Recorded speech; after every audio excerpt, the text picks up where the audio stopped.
Neviete pozdraviť? Zdraví všetkých stálych, čo furt stále pridá. Na čo myslíme, keď ráno vstávame do školy? Paparazzi sú pred domom, cítia sa na seba vedomou. A čo si zaspievame pri ceste do školy? No tak poďme, vybehneme na extrémne rozbité cesty. Na čo myslíme už pondelok? Stokujeme vonku, strbení sú všetci. Aké sú naše pocity pred písomkou? Čo si myslí triedna, keď vchádza do triedy a nesie písomky so samými peťkami? Je mi ľúto že im do hlavy. Čo poviem profesorom, keď nič neviem? Stále som ten istý inteligentný čávo. Na čo sa tešíme, keď zazvoní na prestávku? Volá sa Michal a bude ťa sprevádzať za palci. Na čo myslí profesor, keď ide vyvolávať k tabuli?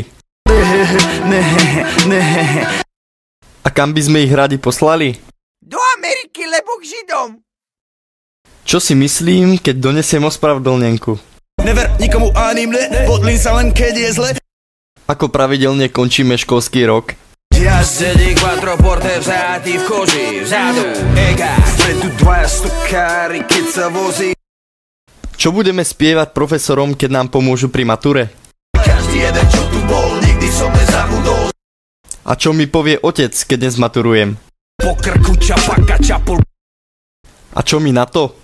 Dobre to tam je. V pohode to tam je.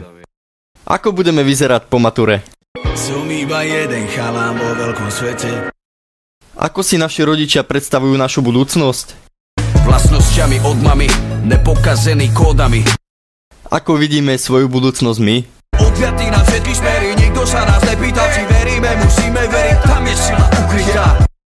A aký vlastne sme?